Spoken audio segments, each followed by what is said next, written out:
Moi, je m'appelle Fernande Desgagnés. Je suis native de l'île aux Coudres. J'ai 91 ans. J'ai vu pas mal de choses. Moi, je suis née à l'hôtel Saint-Bernard. Une famille de 12, 6 garçons, 6 filles. Je suis la 6e de la famille. À l'hôtel Saint-Bernard, c'était une maison familiale. On était une famille de 12 enfants, plus le père et la mère. Puis, on était 14 à la table pour manger. Ça veut dire que nos parents, ils faisaient toujours la même, seulement qu'une recette à la fois. Soit un rôti de porc frais avec des petites patates jaunes, ou une soupe avec du beurre lait. Ensuite, le dessert, ben là, c'était seulement un bon dessert. Soit une tourtière, un pâté aux pommes, une tarte aux pommes qui appelait être dans ce temps-là, ou une tarte au sucre, mais il fallait que tout le monde mange la même chose. Quand on a été élevés, nos parents, là, ils ne pouvaient pas aller chercher de la viande sur un boucher, ils n'avaient pas. Fait que tout le monde était presque toute la même, faisait toute la même chose. Ils élevaient leurs vaches, il y avait leurs vaches qui donnaient du lait, on avait la crème, on avait le beurre. Après ça, on avait des poules qui donnaient des œufs. On avait des porcs que l'automne qui faisaient boucherie. Ils tuaient le porc, puis là, tout le monde, on faisait notre boudin, on faisait nos crotons, on faisait la tête fromagée.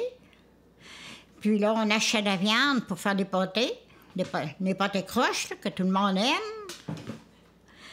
Ensuite, on avait après ça, il fallait faire boucherie. Quand on faisait boucherie, les poules qu'on avait gardées, qui nous donnaient des œufs durant l'été, c'est ceux-là que nos parents tuaient l'hiver. Des fois, ça nous faisait de la peine. Mais on n'avait pas le choix. Fait que tout le monde était... Je pense que tout le monde était pas mal pareil. Il fallait faire attention.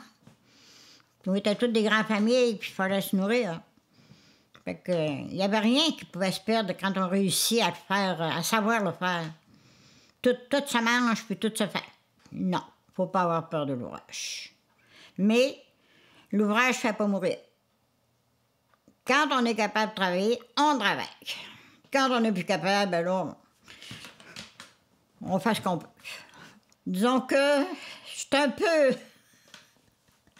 suis un peu malcommode pour ça, là, parce que je voudrais trop en faire, malgré que j'en fais encore déjà un peu, là.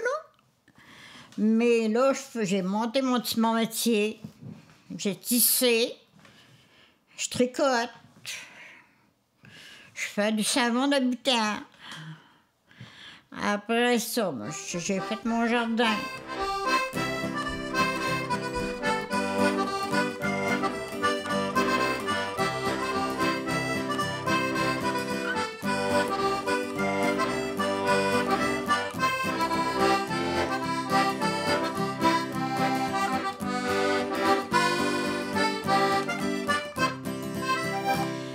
Les boucheries, le mois de novembre, là, c'est le temps de faire les boucheries. C'est le temps de tuer les cochons, tuer les bœufs, puis moi, j'aimais pas ça. Je dis, attendre le cri des porcs, le camp des cochons, le camp... J'avais un de mes oncles qui demeurait, on l'appelait mon oncle Pitt. Il arrivait avec un grand couteau pointu à boucherie.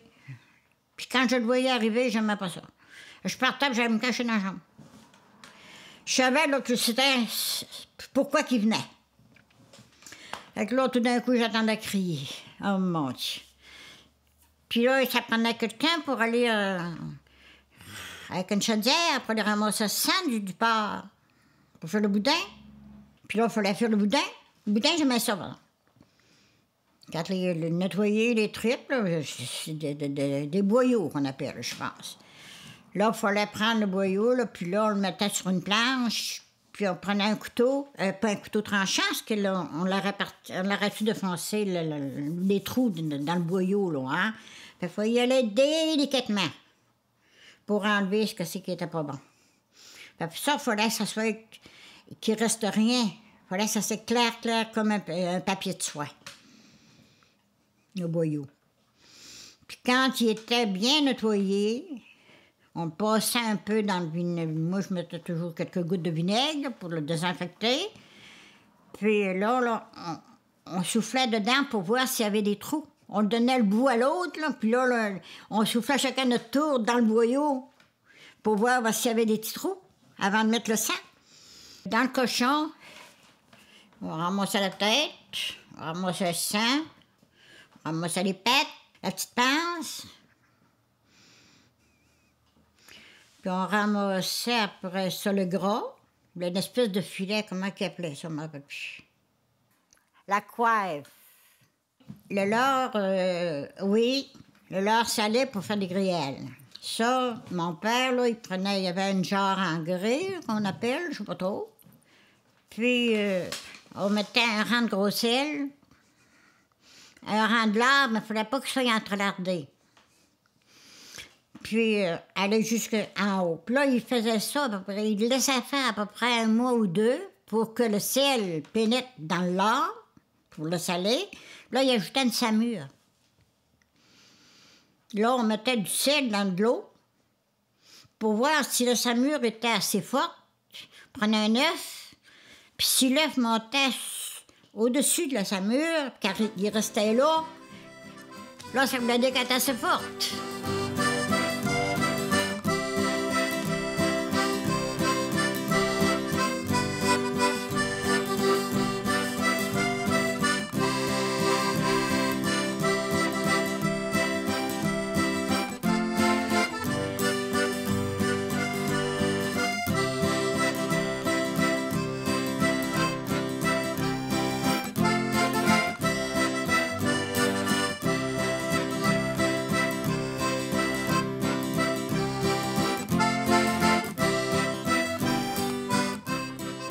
Je travaille à l'épicerie chez Paul comme employée depuis un certain nombre d'années. Je suis rentrée ici, je suis restée ici. On cuisine à partir de tôt le matin jusqu'à tard le soir. Dans l'après-midi, on cuisine selon la demande. Parce qu'on ne sait pas l'achalandage, on ne connaît pas l'achalandage. On connaît notre produit, mais on ne connaît pas l'achalandage. On ne connaît pas la demande, ce qui nous amène à être prudent quand on cuisine. On veut offrir du frais à toute heure du jour. C'est ce qui nous amène à faire une rotation. C'est aléatoire. Il n'y en a plus, il va en avoir. Il n'y en a plus aujourd'hui, il va en avoir demain. La journée typique de G-Paul, le matin, on s'est dit tantôt qu'on commençait avec des tartes, des pâtés. Il vient joindre à ça les brioches maison qu'on fait ici. C'est recette typique aussi, c'est la recette de notre mère. Ensuite, il y a du pain maison aussi, qui est recette familiale. Dans la journée, les filles en arrière de la cuisine, ils vont souvent cuisiner d'autres choses. Ils vont cuisiner du ketchup aux fruits maison, du croton. Ils vont faire de la sauce de spaghetti. Après ça, bien, on va continuer dans la journée avec des pêtes de sœur, des biscuits. On fait des biscuits à l'avoine. Avoine et date, avoine de raisin, avoine choco. Des biscuits bananes chocolat. On fait de la danoise, on a du gâteau, on a toutes sortes de choses pour que les gens soient capables d'avoir une variété de produits pour faire des pique-niques. Souvent, les gens, en entrant, l'odeur les captive. Il y en a même qui partent sans payer leur essence parce qu'ils ont oublié. Ils ont été trop pris dans l'odeur, Ils nous voient cuisiner aussi, hein? Ils nous voient faire, fait que ils nous demandent qu'est-ce que vous faites. Ils nous voient mettre les produits sur la balance. Qu'est-ce que vous avez là, madame, dans votre pâte? Et ils rentrent dans notre chimie un peu, à un moment donné. On a une belle équipe. On a une équipe qui travaille en arrière. On n'est pas toute seule à l'avant, on a une équipe en arrière. Mais c'est une chaîne, hein? C'est une chimie. Fait que nous, on travaille avec cette chaîne-là, cette chimie-là, puis on fait avec les employés qui sont là en place. On a la réputation pour servir du frais. Fait qu'il faut s'organiser pour avoir du frais. Autant dans le produit qu'on va servir chaud ou qu'un produit qu'on va servir froid ou peu importe.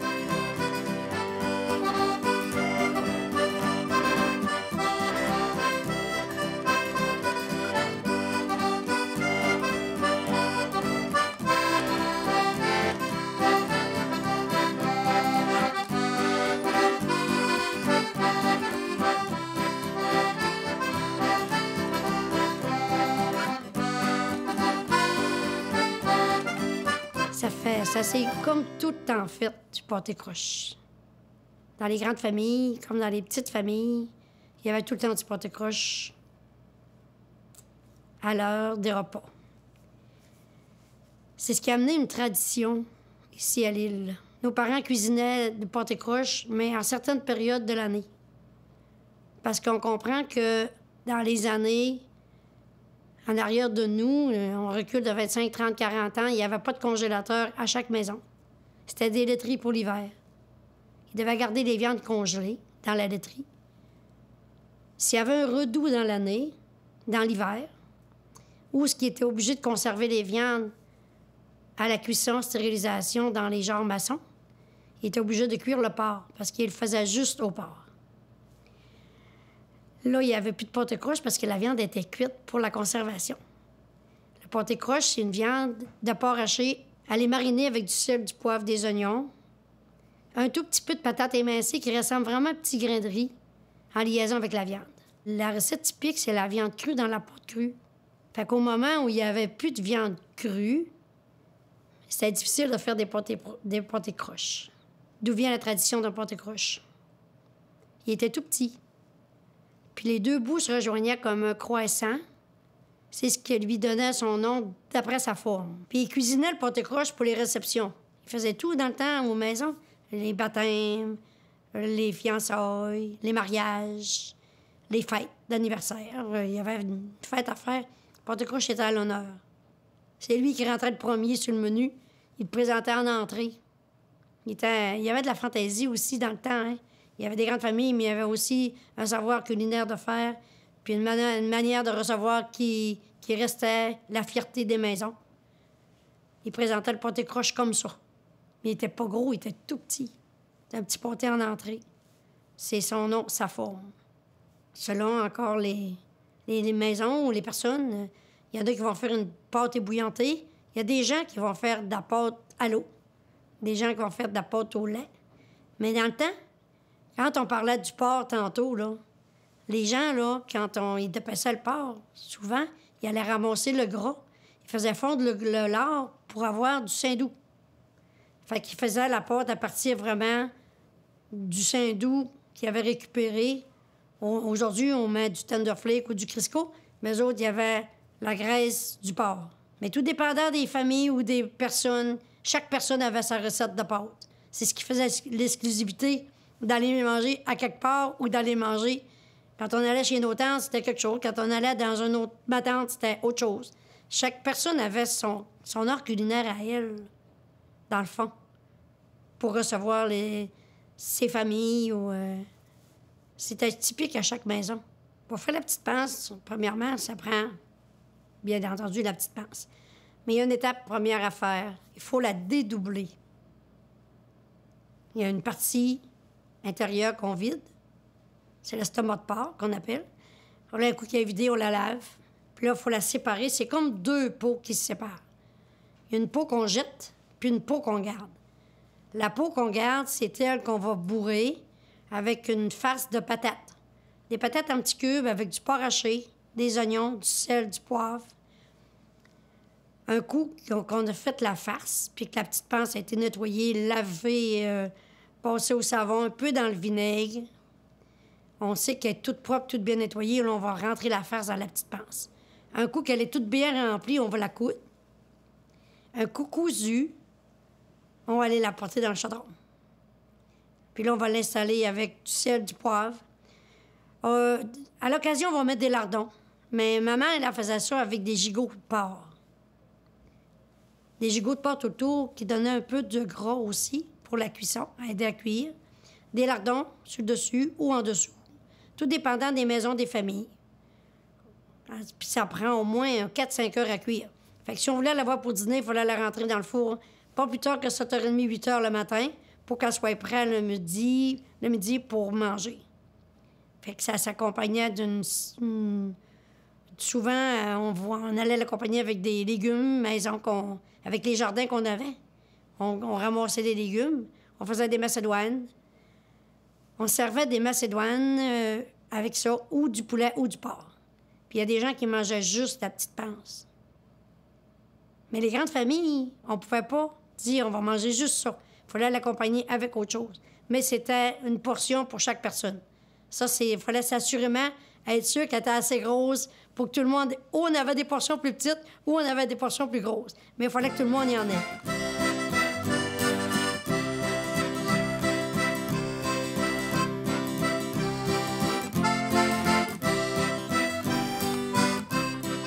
Moi, je savais pas que je ferais ça dans la vie, là. On était des grandes familles. Chez nous, on est 9 enfants. Avec le père, la mère, on était 11. C'est sûr qu'on a vu cuisiner beaucoup. Puis on a prêté main forte à la cuisine. Mais quand j'ai commencé à travailler, on a commencé à travailler dans le restaurant. Mais je pensais pas que je ferais ça toute ma vie. Mais c'est ça. J'ai pas connu autre chose que ça. Mais moi, j'ai pas été à l'école pour apprendre qu'est-ce que je fais, là. Je l'ai appris de mes parents, puis on n'a pas de livre de recettes non plus. Fait que c'est le pâté de ma tante, c'est le ketchup de ma belle-sœur, c'est la recette de gâteau aux fruits d'une amie, c'est le muffin de ma belle-sœur, c'est le croton de maman, c'est la brioche de notre mère, c'est le pain aussi, c'est toutes des recettes familiales qu'on a. Nos avoirs sont venus de notre famille, de nos parents. Ils nous ont transmis cette chimie-là, de dire que si... Ma mère disait, si ça mérite d'être fait, ça mérite d'être bien fait. Fait qu'on à tous les jours, moi, je me le répète à chaque fois, là. À tous les jours, je me le dis. Aussi bien de le faire comme il faut que de le faire tout croche. Fait qu'on a cette chimie-là, que le matin, on arrive, puis on s'installe là, pour faire la routine. On n'a pas l'impression que c'est long, on n'a pas l'impression que c'est court, on n'a pas l'impression de rien. On a l'impression de faire ce qu'on a à faire à chaque jour, avec le savoir-faire qu'on a. Nous, on l'a eu, la chimie. Ça nous a été transmis, ces valeurs-là. Mais ces valeurs-là, aujourd'hui, on est en train de s'échouer parce qu'on n'a plus personne à qui les transmettre. Ça s'en va tranquillement, pas vite. Puis ici, après nous, je sais pas. On essaye bien d'avoir de la main-d'œuvre pour être capable de transmettre qu'est-ce qu'on voudrait transmettre, mais c'est impossible. Moi, je regrette rien, mais pas pantoute, là. Je changerais pas ce que j'ai fait aujourd'hui, ce que j'ai fait hier, puis ce que je vais faire demain. Parce que j'aime encore ça. Il est quelque part une grève au beau milieu du Saint-Laurent, où la vie, l'amour et le rêve ont rendez-vous avec le vent. Île jolie, île de rêve, trésor de paix et de beauté. Île jolie, île de rêve, qu'on ne peut s'empêcher d'aimer.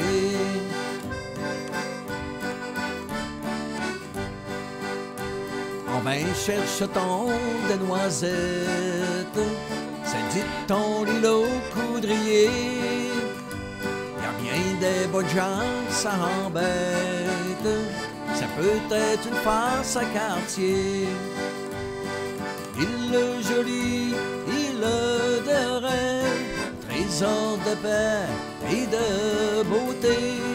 Île jolie, île de rêve, qu'on ne peut s'empêcher d'aimer.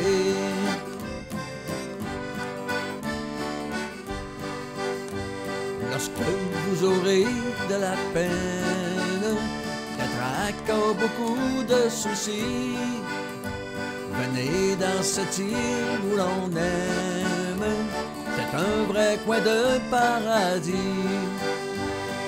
Île jolie, île de rêve, où la joie fleurit la beauté. Île trop belle pour que s'achève les rêves bleus des nuits d'été. Île est trop belle pour que s'achève les rêves bleus des nuits d'été.